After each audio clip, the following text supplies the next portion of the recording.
Entonces, calor y temperatura 2.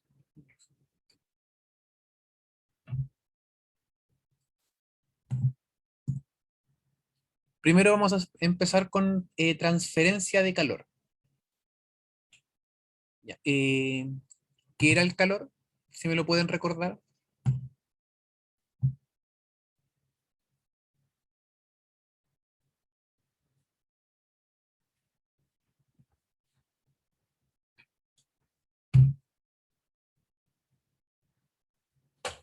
¿Qué significaba el calor o un proceso de calor?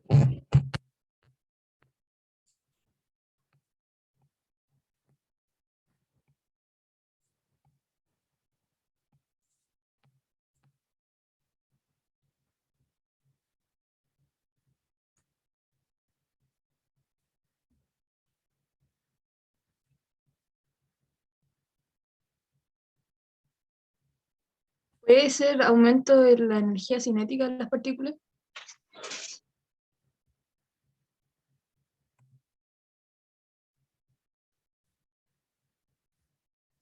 ¿Qué ocurre en el calor? ¿Qué pasa en ese proceso?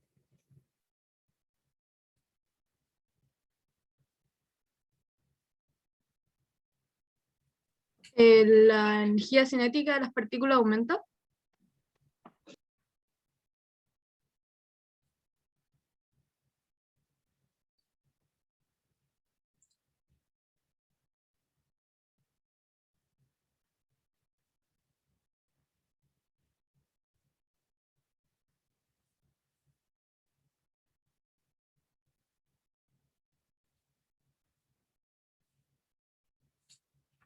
Ya, no el roce.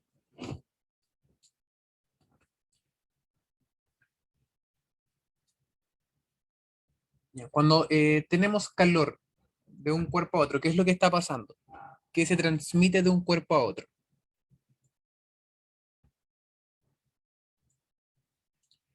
Energía. ¿Ya? Existe una transferencia de energía para igualar las temperaturas. Entonces, el calor es un proceso de transmisión de energía, donde se transmite, como su nombre lo dice, energía térmica, energía calórica, y esta transferencia de energía va a existir hasta que se igualen las temperaturas de los cuerpos involucrados. ¿Ya? Ese es el calor. Y esta transferencia de energía desde un cuerpo a otro o incluso dentro de un mismo cuerpo puede ser de tres formas distintas, ¿ya? No excluyentes, las tres pueden ocurrir al mismo tiempo. Que tenemos la conducción, la convección y la radiación. El primer proceso que vamos a estudiar es la forma de transferencia de calor por conducción. Eh, Se llama conducción, pero también la podemos conocer como contacto.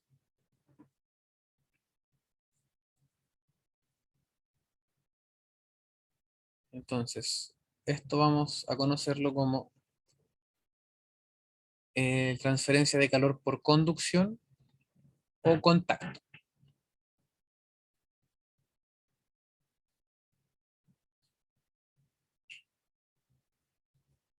Y se da en la mayoría, mayoritariamente en los cuerpos sólidos, ¿ya? Donde la parte más caliente de un cuerpo sólido le transfiere su energía a la parte más fría.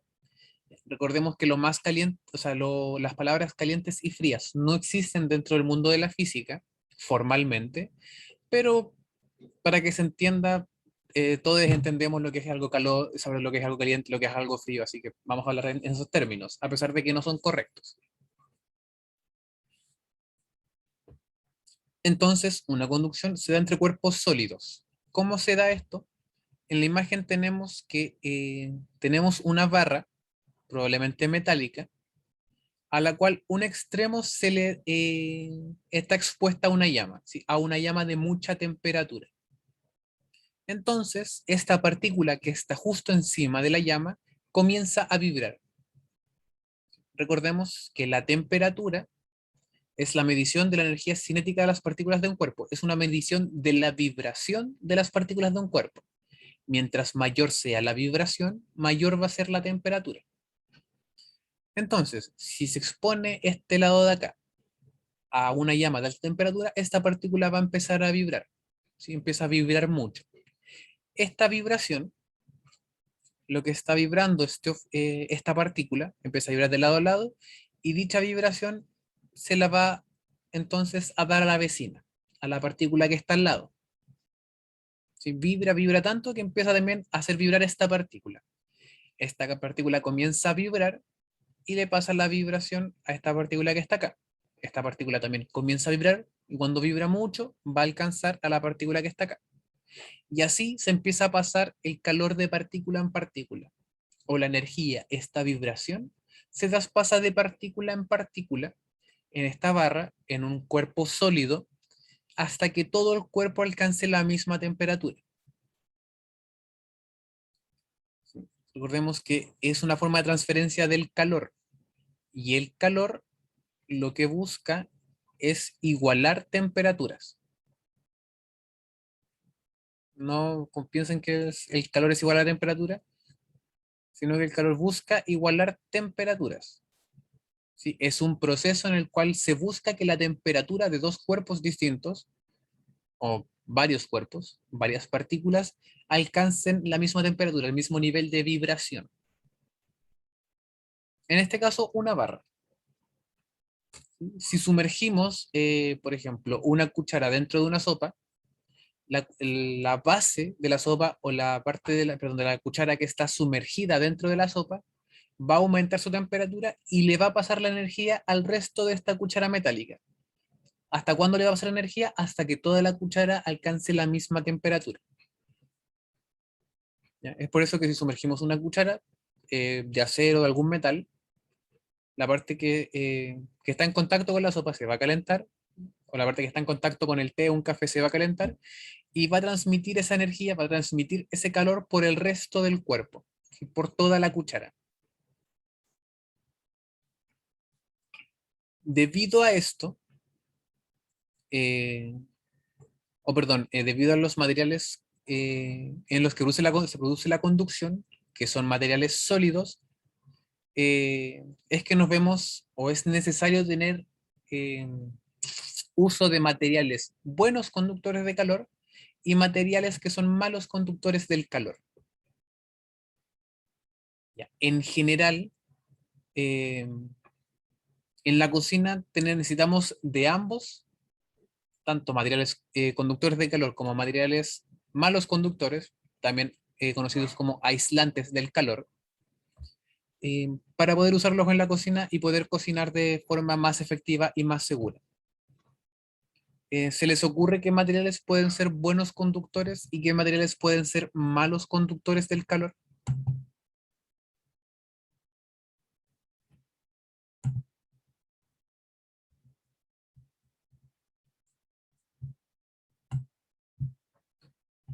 Bien, un buen conductor de calor es el cobre.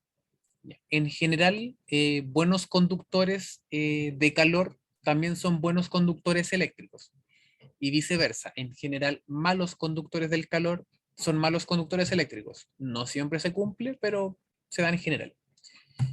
Bien, un buen conductor es el cobre y un mal conductor es la madera. ¿Cómo se puede identificar un buen conductor del calor y un mal conductor del calor?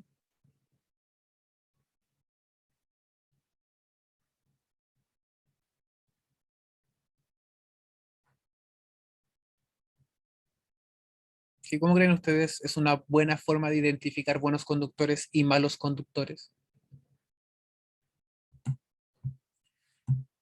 Bien, una opción entonces puede ser lo rápido que aumenta su temperatura.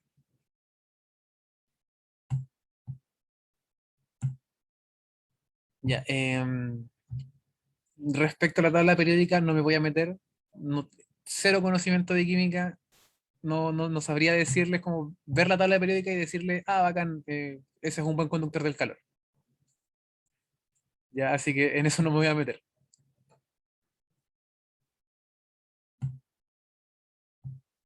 Ya, a lo que voy, si la tabla periódica dice como estos son malos conductores, genial. Pero si me preguntan por grupos de alcanos, alquenos, eh, metálicos, no sé, la verdad que no sé ver una tabla periódica. Pero en general, como ahí dice Nicolás, los metales son en general buenos conductores térmicos, eh, y hay otros materiales que son malos conductores térmicos. ¿Ya? Y Francisco dijo por lo rápido que aumenta su temperatura, y efectivamente, eh, ese puede ser un buen indicador, ¿ya? A pesar de que tiene más que ver con el material, tiene que ver con el calor específico, más que con la conducción. ¿Ya? Insisto, a lo mejor tienen toda la razón respecto a la tabla periódica, pero yo no tengo idea. No sabría asegurarles si sí o si no. Ya de verdad que no lo tengo idea.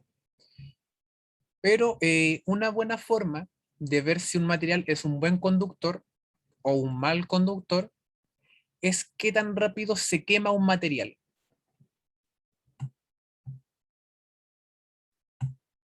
¿Ya? Como dijo Aline, los buenos conductores no absorben el calor, ya no se quedan con el calor, son un buen puente. Es decir, un buen conductor térmico o un buen conductor del calor le va a pasar rápidamente la energía a las partículas vecinas.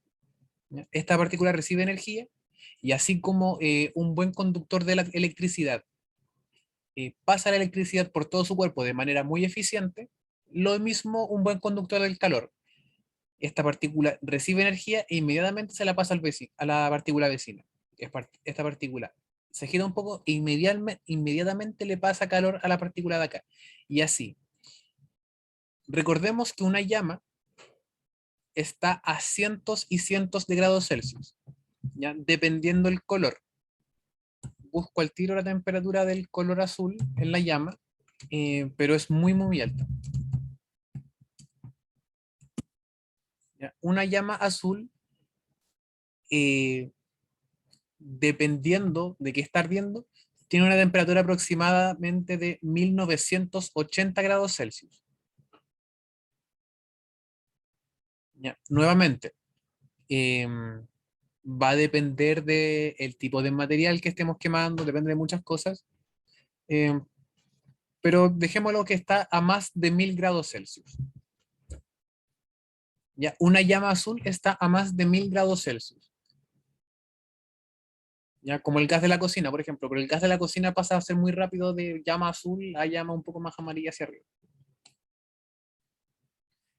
¿Ya? Pero mientras más cercano al azul está la llama, está más caliente, mayor temperatura. Mientras más cercano al rojo, está a menor temperatura.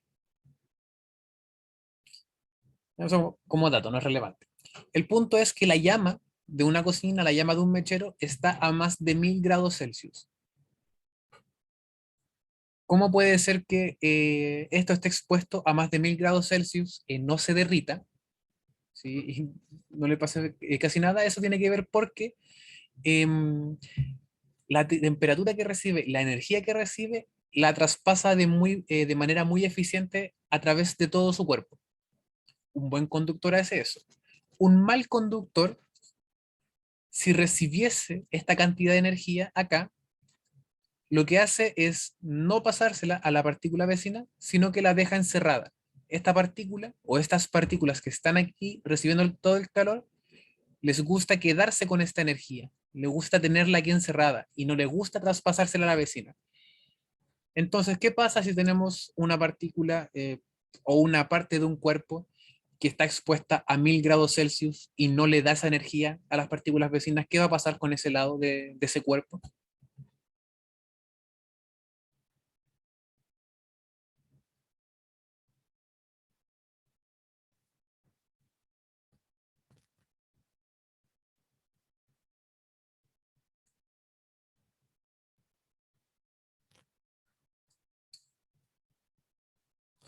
¿A alguien se le ocurre qué puede pasar con un cuerpo que está expuesto a 1000 grados Celsius y no quiere pasar esa energía, no quiere pasar ese calor, esa temperatura hacia el resto de su cuerpo?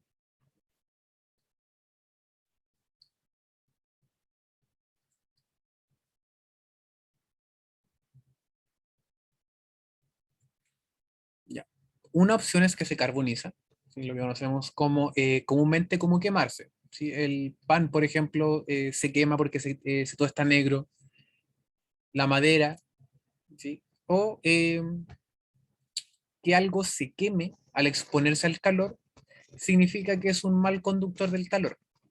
¿Por qué? Porque como no transfiere su energía de manera eficiente, absorbe toda esa energía, absorbe todo el calor. ¿Y qué es lo que pasa? Dependiendo del material. Por ejemplo, el papel, la madera, es un mal conductor del calor.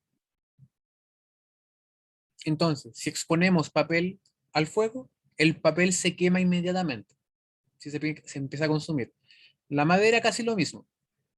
Dependiendo claramente el tipo de madera, el tamaño de la madera, eh, se puede demorar un poco más, un poco menos, pero de todas formas se empieza a quemar esta madera. ¿Ya? El plumavit, por ejemplo, también es un mal conductor del calor. Entonces, si exponemos plumavit al calor, como que se empieza a derretir, como que se empieza como a disolver el plumavit, como que se empieza a chupar. ¿Por qué?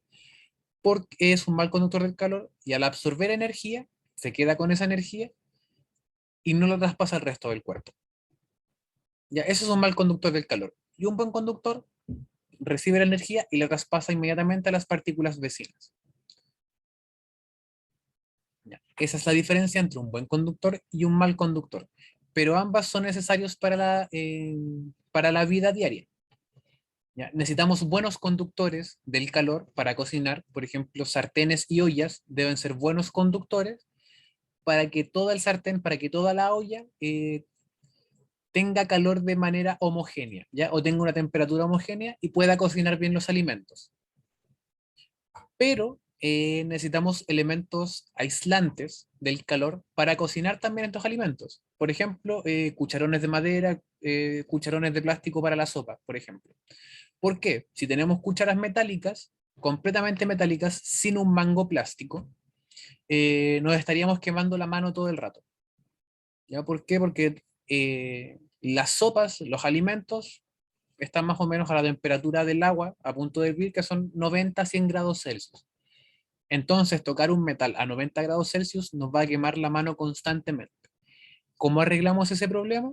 Utilizando una cuchara de madera, que es un mal conductor. Entonces, la parte de la madera que está en contacto con el agua aumenta su temperatura, pero no transfiere esa temperatura al resto del cuerpo. Entonces podemos tomar el mango de la madera y no quemarnos. O tener un cucharón metálico, pero con un mango plástico o un mango de madera, que no transfiere el calor del metal, por lo tanto no nos quemamos. ¿Sí? O por ejemplo, al usar un termo, el termo debe ser un mal conductor, porque al ser un mal conductor mantiene la temperatura de un cuerpo, de un líquido encerrado. Entonces, en la vida diaria necesitamos buenos conductores para cocinar, por ejemplo, y también la misma cocina, malos conductores. Si cocináramos con objetos metálicos, nos estaríamos quemando constantemente. Entonces, forma de transmisión por contacto se da principalmente en cuerpos sólidos, donde las partículas se transfieren calor muy eficaz, o sea, perdón, de partícula en partícula en contacto, unos cuerpos más eficazmente que otros. ¿Ya? Ese es el calor por conducción. Para que se entienda un poco más, esta fórmula es fea, lo es, eh, pero no entra en la prueba. Ya no es necesario que la noten. Lo que quiere decir esto es que el calor que absorbe un cuerpo va a depender, perdón, el calor que se transmite por un cuerpo va a depender del coeficiente de conductividad térmica del material. Por eso hablamos de materiales buenos conductores y malos conductores. Va a depender del área que esté en contacto el material y el largo del material. Si un material o una varilla que sea más larga, se va a demorar más tiempo en transmitir ese calor a través de todo el cuerpo. Y una superficie menor que esté en contacto, una varilla más delgada, como está en menor espacio en contacto con el calor, también se demora más. ¿Ya? Esto para que entiendan más o menos cómo funciona la conducción, eh, como fórmula, pero la fórmula no entra en la prueba. Ya, así que esta fórmula fea no es necesaria que se la aprendan ni que la anoten. Solamente para entender que el calor va a depender del material, depende del área de contacto y de la longitud del objeto.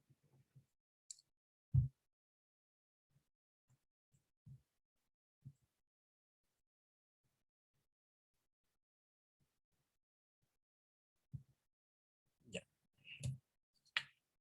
Em, supongamos están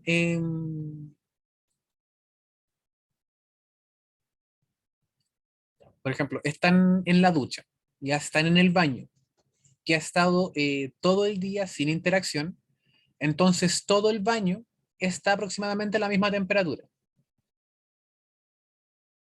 ¿Sí? El baño en general, como está expuesto, es una sala relativamente abierta, eh, entonces el lavamanos está a una temperatura, la tina o la ducha está a cierta temperatura, el suelo está a cierta temperatura, pero todos los objetos a la misma temperatura. Entonces, ¿cómo puede ser que sintamos objetos a distintas temperaturas? Es decir, si tenemos una alfombra en el baño, la alfombra se siente más calentita, entre comillas, que la baldosa del baño. ¿Sí? Lo mismo en nuestras habitaciones. ¿Cómo puede ser que, por ejemplo, un piso de cerámica se sienta muy frío, pero un piso de madera no tanto? ¿Sí? O que por ejemplo, las frazadas se sientan no tan frías, pero las sábanas en un comienzo sí se sienten muy frías. Eso tiene que ver con una transferencia de energía. La transferencia de energía depende de una conductividad térmica. ¿Ya? Entonces, ¿por qué sentimos un cuerpo a una temperatura? O sentimos que, por ejemplo, una alfombra está muy calentita en comparación a un piso de cerámica, tiene que ver con la transferencia de energía. La alfombra y el piso de cerámica están a una igual temperatura, ya siempre. O sea, a menos que expongamos estos objetos a distintas fuentes de calor, pero si tenemos una casa que ha estado con las puertas abiertas todo el día y tienen una alfombra y abajo de la alfombra hay cerámica, tanto la alfombra como la cerámica están a la misma temperatura, supongamos 15 grados Celsius. ¿Ya?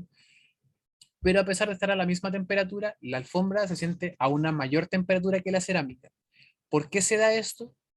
Eh, los contactos de frío o calor o las sensaciones de frío y calor que nos dan a diario tiene que ver con transferencias térmicas, con transferencias de energía eh, que nosotros entregamos al cuerpo o que un cuerpo nos entrega a nosotras. ¿Ya? ¿Por qué? La cerámica es un muy buen conductor eléctrico. La alfombra es es un buen conductor térmico y la alfombra es un pésimo conductor térmico. Entonces, como nuestros cuerpos están aproximadamente a 37, 38 grados Celsius y la cerámica está a 15, como la cerámica es un buen conductor, nos roba mucha energía térmica de forma muy rápida. Por eso, como nos roba energía de forma muy rápida, sentimos la cerámica con mucho frío o la sentimos muy helada, porque nos está robando energía de manera muy eficaz, de manera muy rápida. En cambio, una alfombra, como es un aislante térmico, no es bueno robándonos energía. Entonces no la sentimos muy fría o no la sentimos tan fría como la cerámica. ¿Ya? O por ejemplo, eh, ¿les ha pasado que cuando se sirven un té, un café o quizás sopa en un plato, al tomar el plato o al tomar la taza, esta se siente muy caliente, pero al ingerir el alimento en realidad no está tan caliente como la taza o como el plato les ha sucedido? ¿Ya? Esto sucede por lo mismo. La taza nos roba de energía de forma muy eficaz, entonces, o nos entrega energía de forma muy eficaz, entonces la sentimos muy caliente, cuando en realidad no está a tanta temperatura. O, por ejemplo, si ponemos, no sé, una olla dentro del refri o un objeto metálico dentro del refri, Si tocamos el objeto metálico, se siente muy frío en comparación, por ejemplo, a una fruta o una verdura dentro del refri. Eso es porque el metal, al ser un buen conductor de calor, nos roba energía de manera muy eficaz, en cambio la verdura no. Por eso, a pesar de que dentro del refri todo está a la misma temperatura, 3, 4 grados Celsius, mm, hay objetos que se sienten más fríos o no, y eso lo vamos a conocer como sensación térmica. ¿Ya? La sensación térmica, este término, está relacionado a qué tan eficaz nosotras, le entregamos o nos entregan temperatura. ¿Ya? O entregamos energía.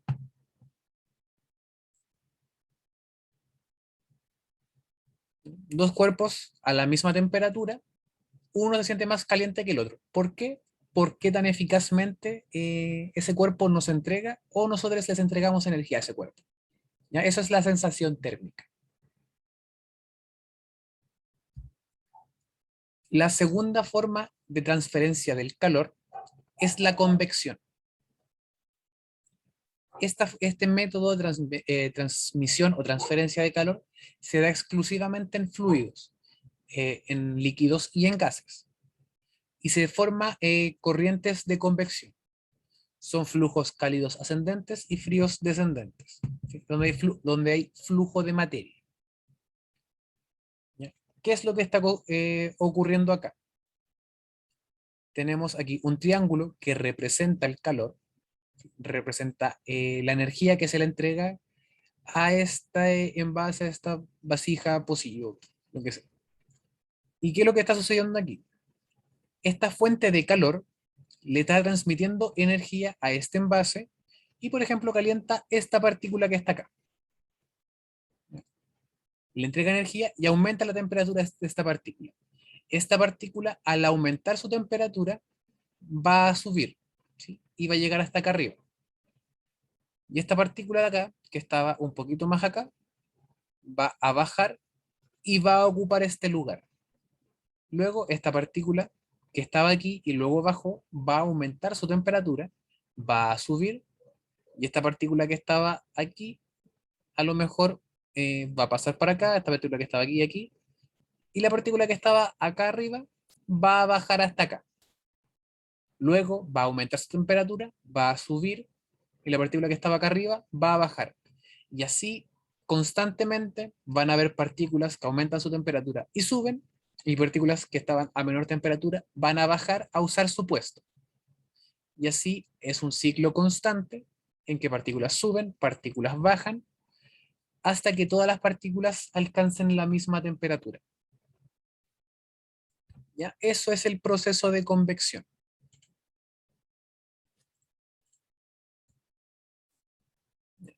Consulta, ¿ven todavía el PPT o ven el YouTube que tengo aquí abierto?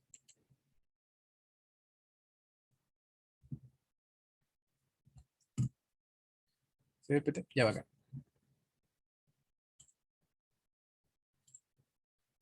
Ahora estoy viendo o voy a mostrar un video. Nos vemos al tiro. Ya ahí se ve el video, ¿cierto? Ya bueno.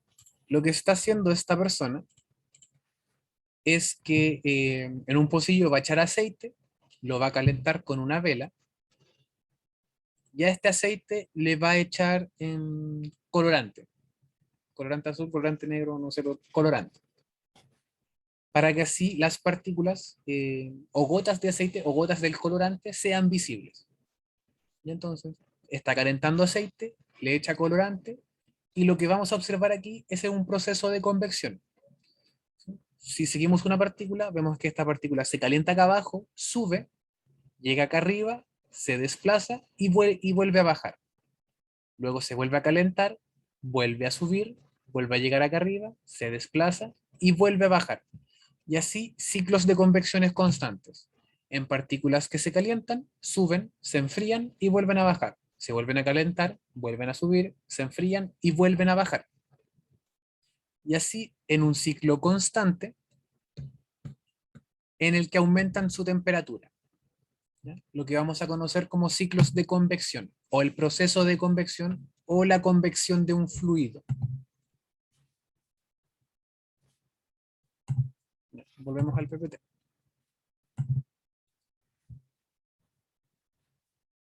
Ahí volví el PPT, ¿cierto?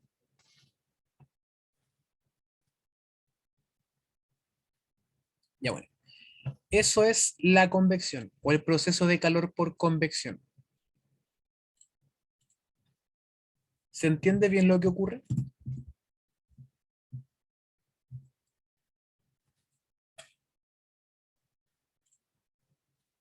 ¿Sí? Perfecto. Em, Como ahí dice, ocurre en líquidos y ocurren en gases. ¿Ya? Entonces, se calientan las partículas debido a un cambio de densidad, no nos vamos a meter en eso, van a subir, ¿sí? Muchas veces ha dicho que el aire denso, perdón, el aire caliente sube, eso es porque el aire caliente tiene menor densidad y sube. Lo mismo acá, los líquidos calientes suben, los líquidos fríos bajan, y así corrientes constantes. Para quienes tengan segundo piso, eh, si se enciende una estufa en el primer piso, muchas veces se calienta primero el segundo. ¿Por qué? Por lo mismo. Como el aire caliente tiende a subir, el aire que se está calentando en el primer piso va a llegar primero al segundo. Ya muchas veces ocurre esto.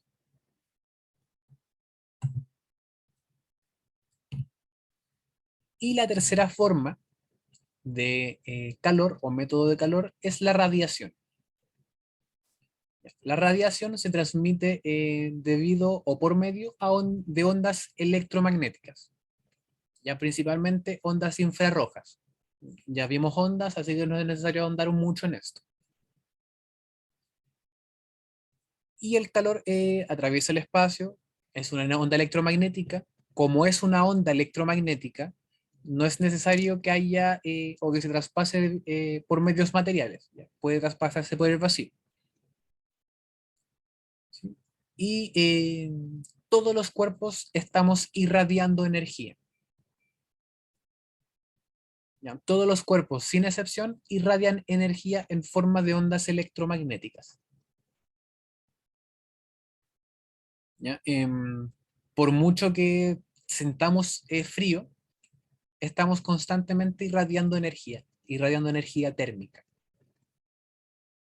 ¿ya? Mediante ondas electromagnéticas. No hay movimiento de materia, como son ondas electromagnéticas, pueden viajar por el vacío, pero es una transmisión de calor. ¿Ya? El Sol, por ejemplo, nos envía calor de manera constante mediante ondas electromagnéticas. Lo mismo, si acercamos nuestras manos a un objeto y sentemos cierto calor, por ejemplo, al acercar nuestras manos a una estufa, acercar nuestras manos a una llama en la cocina, ¿sí? Siempre que si acercamos nuestras manos a otra persona, vamos a sentir cierto calor. ¿Por qué? Porque nos está llegando calor a las manos mediante ondas electromagnéticas. ¿Sí? Como ahí dice, normalmente principalmente ondas infrarrojas. ¿Ya? Estas son las tres formas o los tres métodos que tenemos para transferir calor, aunque conocemos para transferir calor. ¿Tienen alguna pregunta hasta ahora?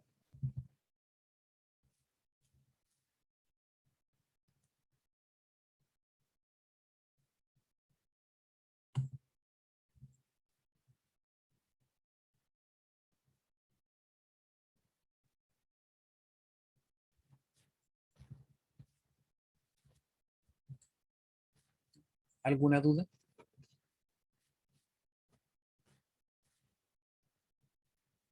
Parece que no. Ok, entonces, si pongo mi mano arriba de una estufa, ¿cómo estoy recibiendo calor? Si pongo mis manos arriba de una estufa.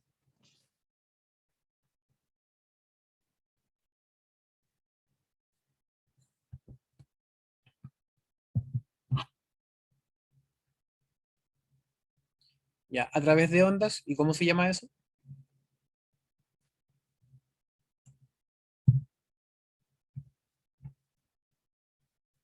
Radiación. ¿Es la única forma?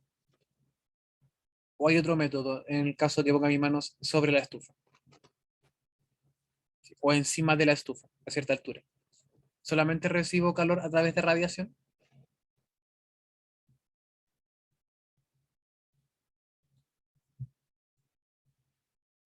Ya. También por convección. Ya pongo mis manos encima de la estufa y como se calienta el aire, recibo calor por convección. Em, si pongo mis manos frente a la estufa, ¿sí? Como es el caso del gato en la imagen, ¿cómo recibo calor?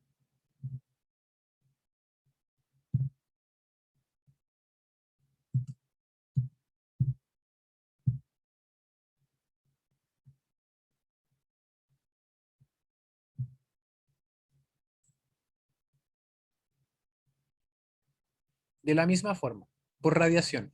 Si pongo mis manos frente a la estufa, ¿recibo calor por convección o solo por radiación?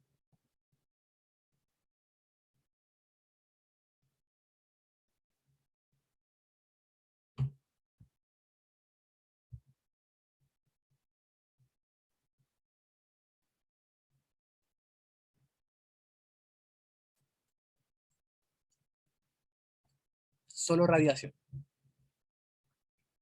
Y si pongo mis manos sobre la estufa y toco la estufa, ¿por qué me quemo? ¿Por qué método?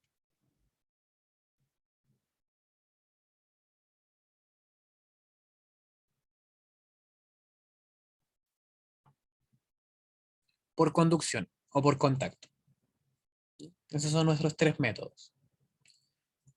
Insisto, los tres pueden ocurrir al mismo tiempo. Por ejemplo, en la llama de una cocina, si estamos calentando agua, eh, sí, y por estúpido también. Eh, si estoy calentando agua en una tetera, las llamas le traspasan energía a la tetera por ondas electromagnéticas, por las llamas, ¿sí? A través de radiación. La tetera se va a calentar por contacto y dentro de la tetera el agua se calienta por convección. ¿Ya? No es que corra una a la vez, pueden ocurrir las tres al mismo tiempo y no hay problema. Entonces, recordemos, la temperatura es una medida promedio de la energía cinética de las partículas de un cuerpo. Y para medir las temperaturas tenemos primero termómetros y estos termómetros ocupan ciertas escalas termométricas con ciertos parámetros. ¿Ya? Una escala termométrica es algo completamente arbitrario que cree una persona porque se le antojó. Por lo tanto, cualquier persona puede crear cualquier escala termométrica con eh, cualquier límite y va a estar bien. ¿Ya? En la prueba, hasta el año pasado entraba solamente la Celsius y la Kelvin. Este año vuelve a entrar la Fahrenheit. No sé por qué, pero vuelve a entrar. Nadie la usa. La escala Celsius. La escala Celsius fue inventada por el científico Anders Celsius, eh, que de manera muy inteligente utilizó un material muy utilizado por todos los seres humanos y es una de las escalas más utilizadas hoy en día, que es la escala Celsius. Él lo que dijo fue, si tengo agua a una presión normal, o sea, perdón, a una presión a nivel del mar, voy a poner dos límites. Voy a poner el límite en el que el agua se empieza a congelar y el límite en el que el agua empieza a ebullir. Entonces, tomo un frasco de agua, un envase con agua al nivel del mar y lo caliento. Cuando el agua empieza a ebullir, voy a decir que van a ser mis 100 grados Celsius. Y ahí fijo un límite, como se ve aquí. Cuando el agua le quito energía y disminuye su temperatura y se empieza a congelar, se empieza a solidificar, ¿sí? Le voy a poner los 0 grados Celsius. ¿Sí? O perdón, le voy a poner el grado 0. Y voy a dividir esta tabla en 100 partes iguales. ¿Sí? Y dividió esta tabla en 100 partes iguales. Y él dijo, gradúo esta escala. Entonces, los 100 grados van a ser la temperatura a la que hierve el agua y los 0 grados la temperatura a la que se solidifica el agua. Muy inteligente, escala termométrica más utilizada a nivel mundial, ¿sí? Por la gente común, no la escala científica. ¿Por qué? Porque todo el mundo utiliza agua, entonces son datos que son muy necesarios considerarlos, y en honor al científico que creó esta escala, se le puso su apellido, ¿sí? Escala Celsius.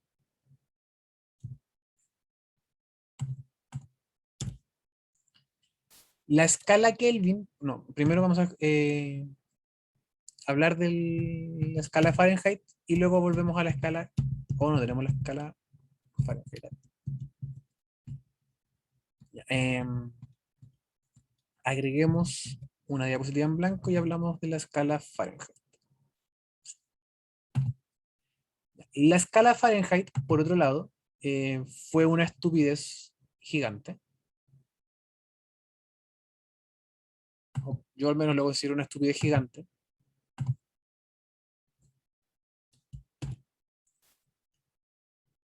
Entonces, Fahrenheit, de apellido Fahrenheit, no recuerdo su nombre, quiso hacer lo mismo que Celsius e inventar su propia escala, lo que no está mal. Lo que sí, al menos para mí, está mal, científicamente hablando, son los parámetros que escogió esta persona. Él escogió dos parámetros. Él dijo,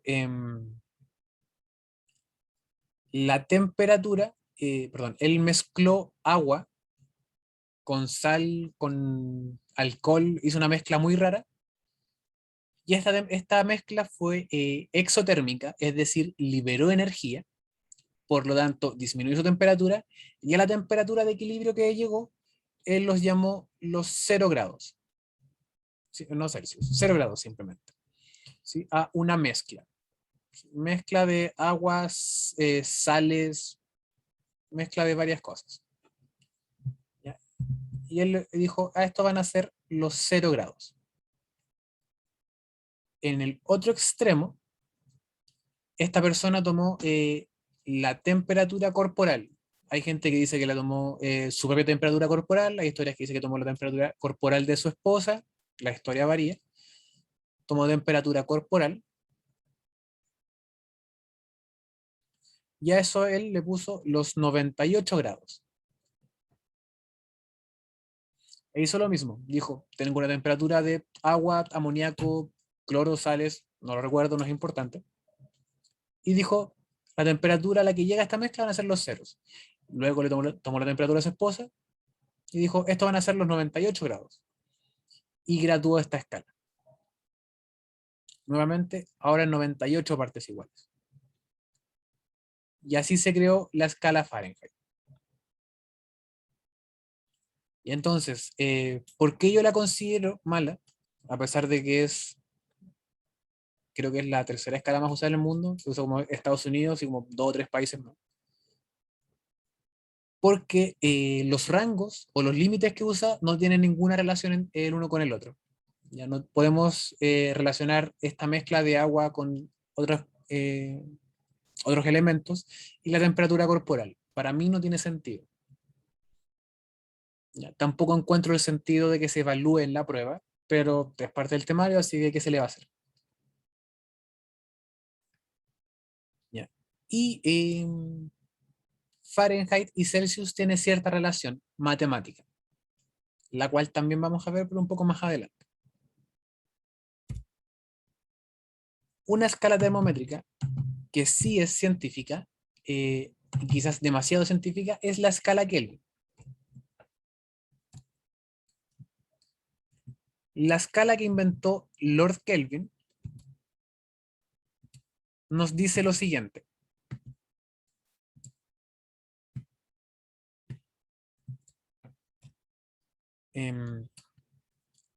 Escala que fija su punto cero en el cero absoluto. Al igual que la escala de Celsius, sus grados son centígrados. El cero absoluto es la temperatura mínima que existe. En este valor, la energía cinética de las partículas de un cuerpo vale cero. Vamos al experimento. Lord Kelvin, este científico, se hizo la siguiente pregunta. Si sabemos que un gas, en ese tiempo se sabía que un gas, al aumentar su temperatura, aumenta su volumen, y al disminuir su temperatura, disminuye su volumen. Sí se hizo esa pregunta. Entonces él pensó, ¿qué pasaría si a un gas le disminuyo tanto la temperatura que su volumen llega a cero? ¿Ya? Entonces, realizó un experimento con un gas. Entonces, realizó el experimento con este gas y vio que a cierta temperatura tenía cierto volumen. Disminuyó la temperatura, tuvo cierto volumen, volvió a disminuir la temperatura, le dio cierto volumen, volvió a disminuir la temperatura y le dio cierto volumen. Se dio cuenta que la relación entre volumen y temperatura era lineal, sin importar la temperatura que escogiera o a la que llegara, había una variación lineal. Entonces simplemente dijo, como es una variación lineal, puedo extrapolar estos datos, hacer una regresión lineal y extender esta línea recta hasta cierto punto. Y se dio cuenta que llegaba a los menos 273 grados Celsius, porque este experimento lo hizo con los grados Celsius, y se dijo, ya entonces el gas 1, su volumen 0 llega a los menos, o sea, se ocurre en los menos 273. Entonces dijo, ya, voy a probar con el gas 2 y vamos a ver a qué temperatura se cumple que tiene volumen 0. Tomó otro gas a cierta temperatura, tenía cierto volumen, a cierta temperatura tenía cierto volumen, y se dio cuenta que también este gas era lineal, entonces hizo lo mismo, tiró una línea recta, y se dio cuenta que convergía en el mismo punto. Tomó otro gas, mismo procedimiento, cierta temperatura, cierto volumen, cierta temperatura, cierto volumen, se dio cuenta que también era lineal, y que si expandía esta línea recta, todos los gases, se cumplía que el volumen 0 o la presión 0 se daba a una temperatura de menos 273 grados Celsius. ¿Y qué es lo que ocurre a esa temperatura? Las partículas se dejan de mover. Recordemos, la temperatura es la medición en que las partículas vibran. A medida que disminuimos la temperatura, las partículas van vibrando cada vez menos. ¿Hasta qué punto? Hasta que las partículas dejen de vibrar. El punto es que las partículas ya no vibran, que ni siquiera los átomos vibran, ni siquiera los electrones giran alrededor del átomo. Esa partícula, perdón, esa temperatura son los menos 273 grados Celsius. A lo que él llamó, y los demás científicos también llamaron, el cero absoluto. ¿Ya? El cero absoluto entonces va a ser la temperatura a la cual las partículas ya no vibran. Y es la temperatura mínima posible en la naturaleza. Ya, ningún objeto, ningún elemento puede tener una temperatura menor a esta. ¿Ya? Es imposible.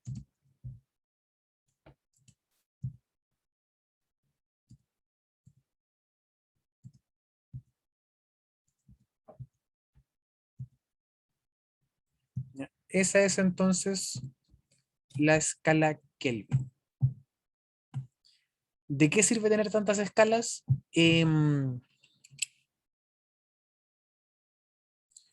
Hoy en día no es necesario. La escala Kelvin es la escala que se usa en el sistema internacional, por lo tanto, científicamente hablando, es esta la que se usa. ¿Ya? Para hacer ejercicios de termodinámica, tanto en química o en física, es necesario que los datos estén en escalas Kelvin. Ya es completamente necesario porque si no los datos no dan. Ahora, la escala Celsius es una de las más utilizadas en el mundo porque utiliza el agua. El agua es universal, todas las personas utilizan agua para sobrevivir, para vivir, para hacerse un té, para cocinar, para bañarse, entonces es necesario saber la temperatura del agua a la cual hierve, a la cual se congela, y así generar nuestra vida. ¿Ya? Entonces, ¿es necesario tener una escala termométrica? Absolutamente. Si nos da ciertas percepciones, sabemos si algo está frío o caliente, si nos dicen mañana van a ser 30 grados Celsius, sabemos cómo abrigarnos, si nos dicen mañana van a ser 212 Kelvin, no tenemos ni idea. ¿ya? Y con Estados Unidos pasa lo mismo. Si le dicen 80 Kelvin, sabe cómo salir afuera, si es abrigado o no. Si a nosotros nos dicen 80 Kelvin, no tenemos ni idea. ¿Ya? ¿De qué sirve tener tantas escalas? Absolutamente de nada. Podríamos usar una sola. De hecho, podríamos usar la Kelvin, la escala Kelvin, pero eh, deberíamos tener asociados estos conocimientos y saber que 273 Kelvin en realidad son 0 grados Celsius. Si hablamos de 300 Kelvin, son 27 grados, entonces hace un calor relativo. Eh, si de aquí en adelante utilizamos solamente la escala Kelvin, de aquí a unos años más nos acostumbraríamos. Ahora, si cada país tiene una escala distinta, sí, completamente inútil. Pero eh, son distintas escalas, son simplemente distintas unidades de medida que nos, dependiendo del país, se usa una o se usa otra. ¿Ya? Es como decir que universalmente utilizamos metros para medir distancia, pero hay países que utilizan yardas, hay países que utilizan millas. Por ejemplo, en navegación en el mar se utilizan millas náuticas o se utilizan nudos. ¿Ya? Para comprar hilo, por ejemplo, para elevar volantín se utilizan yardas. No sé por qué generan tantas cosas, pero así es la vida hoy en día. Ya, no es necesario tener tantas escalas, no es necesario tener tantas unidades de medidas en la vida diaria, pero ya vivimos así.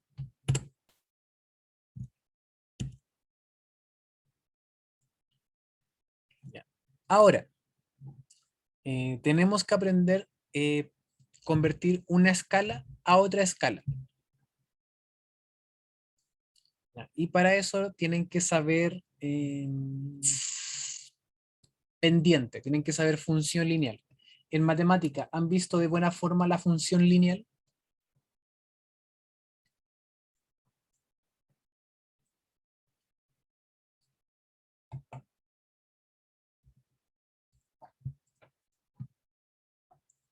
¿O relativamente bien la función lineal?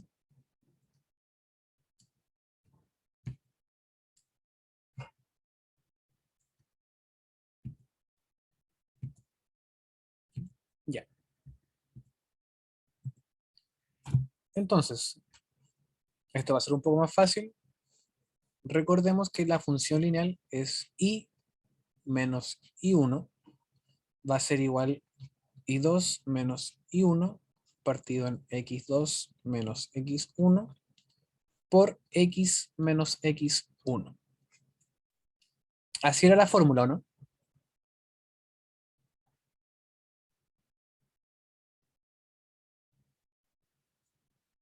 Ya, genial. Para esto, esta información es necesaria para poder pasar de una escala termométrica a otra. ¿Ya? Para pasar de Celsius a Kelvin, de Kelvin a Fahrenheit, de Kelvin a Celsius, de una escala X a una escala Y, de cualquier escala a otra, se utiliza esta misma fórmula. Entonces, pregunta, en una escala de otro país X, cuando la escala Celsius marca 0 grados Celsius, la escala X marca 20. Cuando la escala Celsius marca 20, la escala X marca 45. ¿Cuánto marcará la escala de Celsius cuando X marque 95? ¿Y cuánto marcará la escala X cuando la escala Celsius marque 24? Para eso, entonces, tenemos un gráfico en el que tenemos grados Celsius en uno y grados X en el otro eje. ¿Sí? O dejemos X acá y Celsius arriba para que no nos confundamos tanto. Entonces, cuando la escala Celsius marca 0, estamos acá, la escala X marca 20.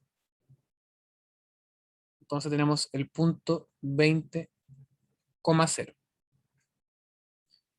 Cuando la escala X, cuando la escala Celsius marca 20, La escala X marca 45. Entonces estamos por acá.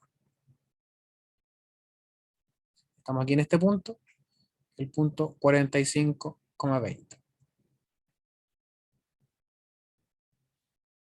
¿Ya? Y con esta información podemos construir una escala. Tenemos ahí hacia arriba y hacia abajo. Entonces, I, o grados Celsius, menos grados Celsius 1, 0, va a ser I2, 20, menos I1, 0, partido en X2, 45, menos X1, 20, factor de X, o grados X, menos X1, o 20. Y ahí se resuelve. Grados Celsius menos 0, grados Celsius, va a ser igual 20 menos 0, 20, 45 menos 20, 25. Factor de X menos 20. Entonces, 20 menos 25 lo dividimos por 5, nos queda 4 partido en 5, por X, menos 4 partido en 5 por 20.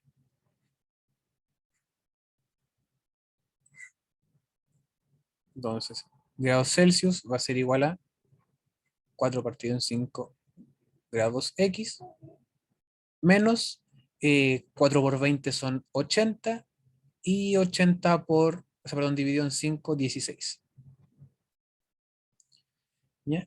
Y ahí tenemos nuestra escala de conversión, de grados Celsius a grados X y de grados X a grados Celsius. Lo único que tenemos que hacer ahora es reemplazar. ¿Cuánto marcará la escala Celsius? Cuando X marque 95, simplemente reemplazamos, como cualquier función. Grados Celsius va a ser igual a 4 partido en 5. X marca 95, lo reemplazamos aquí por un 95, menos 16. ¿Ya? Y ahí resolvemos el ejercicio. ¿Ya? Entonces, con una tabla, con la función lineal, podemos construir o cambiar cualquier dato de una escala a otra. ¿Se entiende cómo resolver este tipo de ejercicios?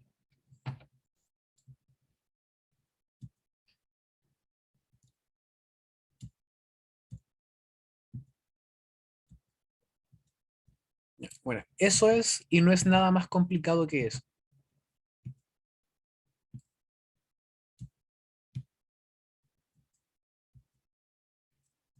Ya si entienden cómo resolver ese ejercicio, van a poder resolver cualquier ejercicio de cualquier escala que les pidan.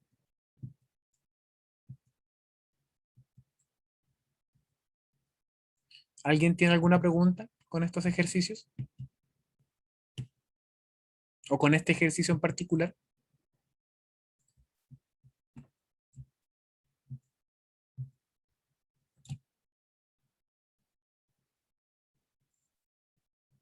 ¿Ninguna duda?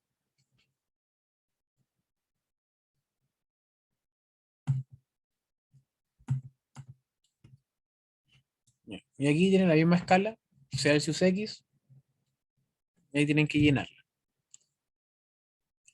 Método del gráfico geométrico, lo mismo que acabamos de ver.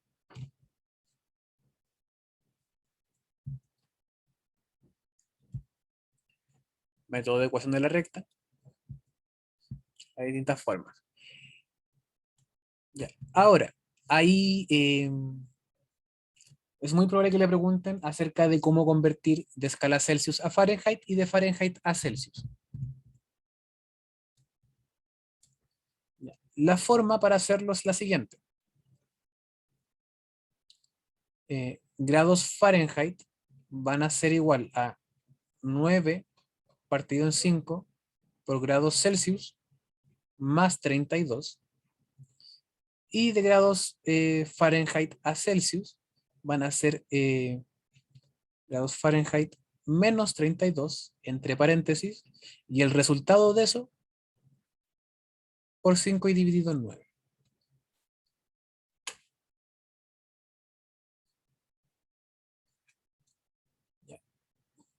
pueden aprenderse esto de memoria o pueden memorizar que 100 grados Celsius son 212 Fahrenheit y que 0 grados Celsius son 32 Fahrenheit. Y luego realizar este mismo proceso del método de la tabla, o sea, la función lineal. Claramente aprenderse la fórmula de memoria es mucho más simple que deducir la fórmula cada vez que la necesiten. Pero en caso de que se les olvide, pueden deducirla ya con esos datos.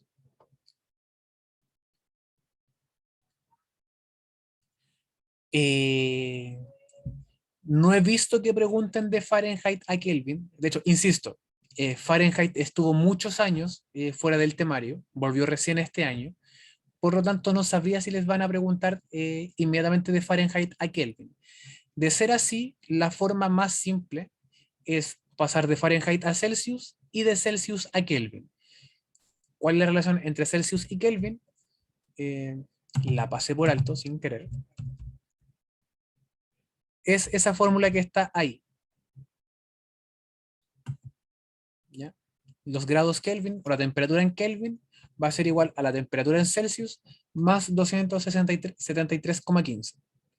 ¿Ya? Ese 15, elimínenlo. Ya no existe. Grados Kelvin van a ser Celsius más 273 y la temperatura en Celsius va a ser Kelvin menos 273.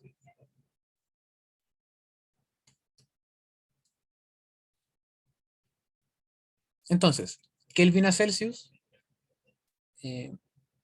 Kelvin menos 273, Celsius a Kelvin, temperatura en grados Celsius, más 273.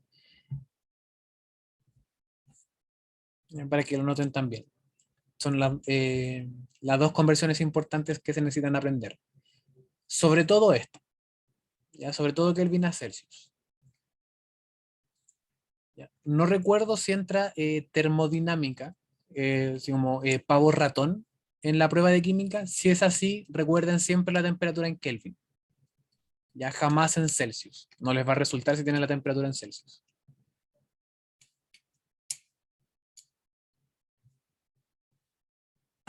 Sí les va a resultar cuando la tengan en Kelvin. Esta es la forma de pasarlo a Kelvin. Sí, yo no desconozco el temario de química, así que no sé si entra.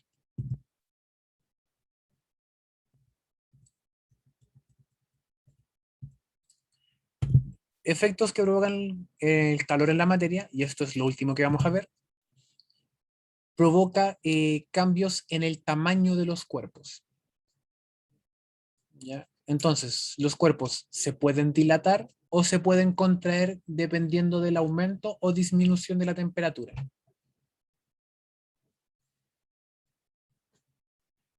¿Ya? ¿De qué va a depender este aumento? Va a depender del tamaño inicial de un cuerpo, va a depender del material de un cuerpo, ¿sí? De un coeficiente que se llama el coeficiente de dilatación de un cuerpo, y va a depender de la variación de temperatura.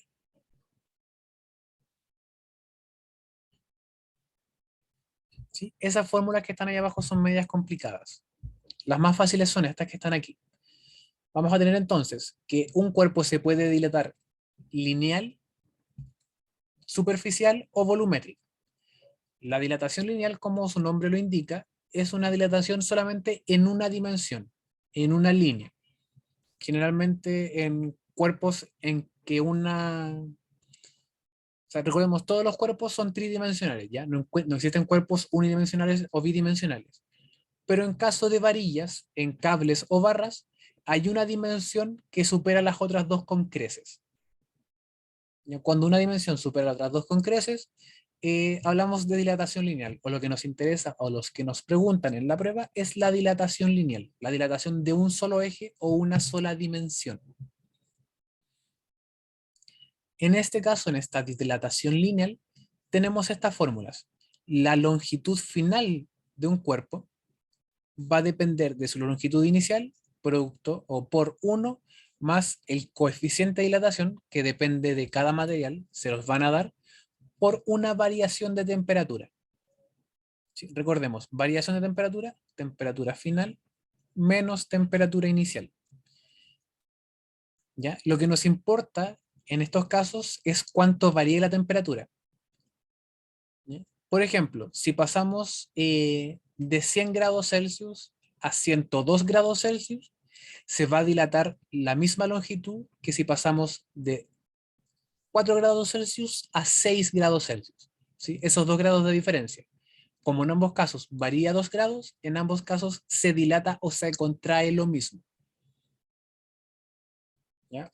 O si pasamos de 1000 a 1100 grados, se va a dilatar lo mismo que si pasamos de 0 a 100 grados.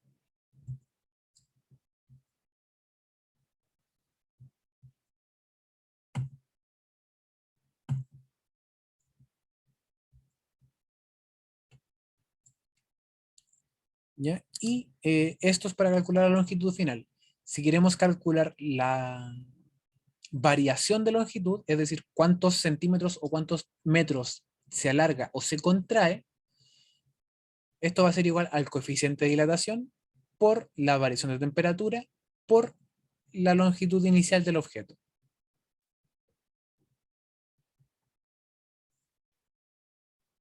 ¿Ya? Esta variación, insisto, puede ser tanto que se dilate o que se contraiga. Ya en ambos casos va a ser la misma fórmula. Si el objeto se dilata, esta variación de temperatura va a ser positiva, entonces el resultado va a ser positivo. Si el objeto se contrae, la variación de temperatura va a ser negativa, por lo tanto este resultado va a ser negativo y nos va a indicar que el objeto se contrae. ¿Ya? Esto es dilatación lineal. Tenemos distintas dilataciones, ¿sí? Se dan cables, hilos, cuerdas, etc. En la situación en que una dimensión supera con creces a las otras dos. Y aquí tenemos distintas variaciones lineales. La superficial, se dan superficies en que dos dimensiones superan con creces a la tercera, como es el caso de vidrios, por ejemplo, hojas de papel, en las que dos, insisto, superan a la tercera, y dilatación volumétrica en que las tres dimensiones son considerables.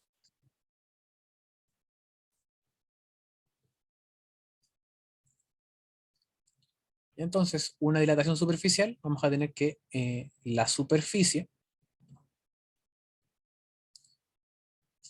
voy a borrar esto.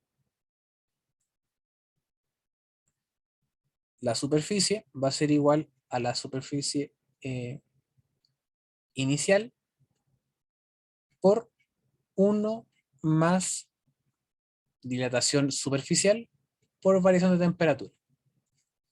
La misma fórmula que antes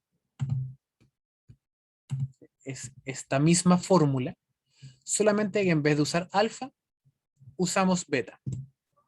¿Y qué es beta? 2 veces alfa.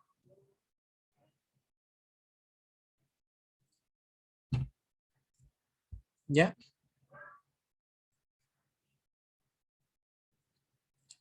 Entonces, dilatación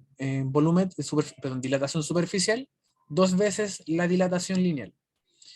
Y la dilatación volumétrica es lo mismo que la lineal, solamente que 3 veces más grande porque tiene 3 dimensiones.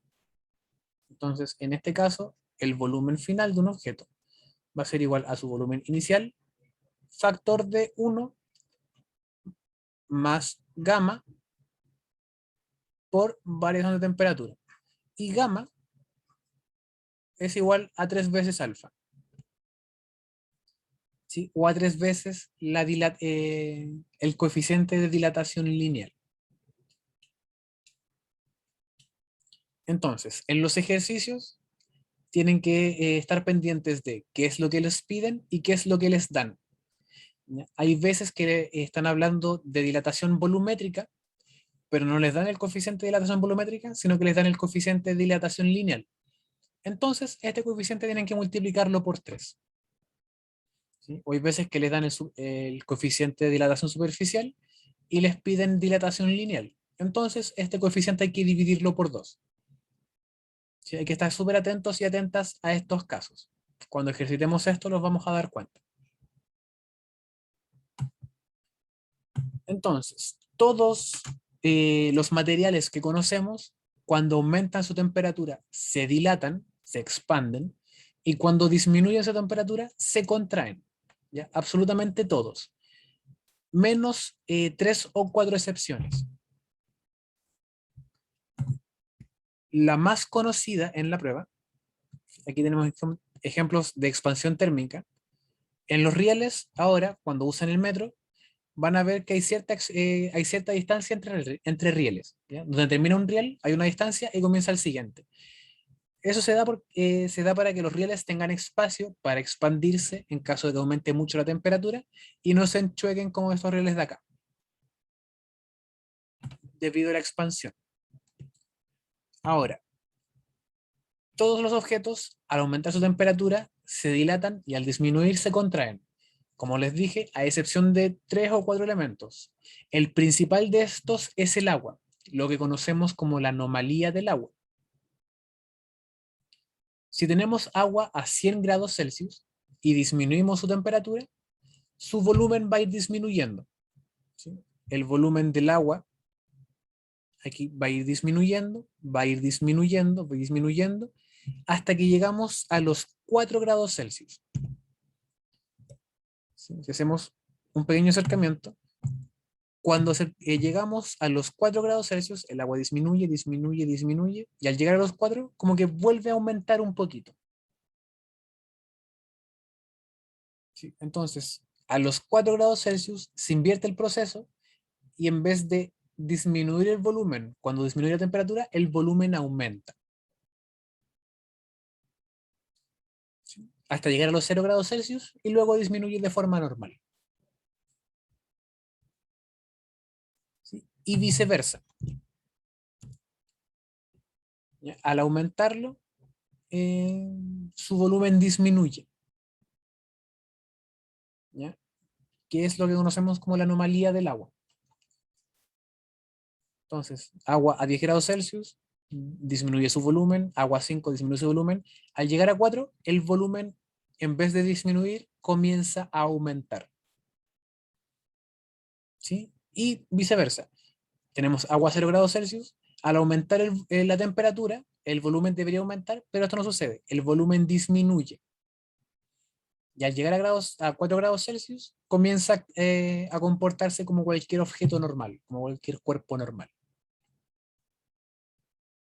¿Sí? Esa es la anomalía del agua. Y gracias a esto, el hielo flota en aguas normales, a 0 grados Celsius. Ya debido a la anomalía del agua, el hielo flota y no se hunde.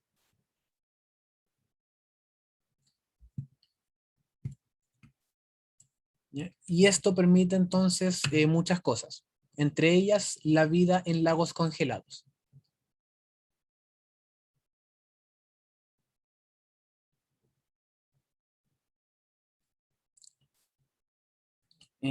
Preguntas que puedan tener de lo que vimos hoy, de la materia vista el día de hoy.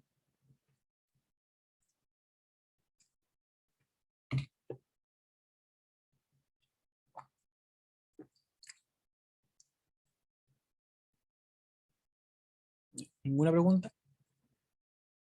Ya, bueno. Entonces, lo vamos a dejar hasta aquí por hoy.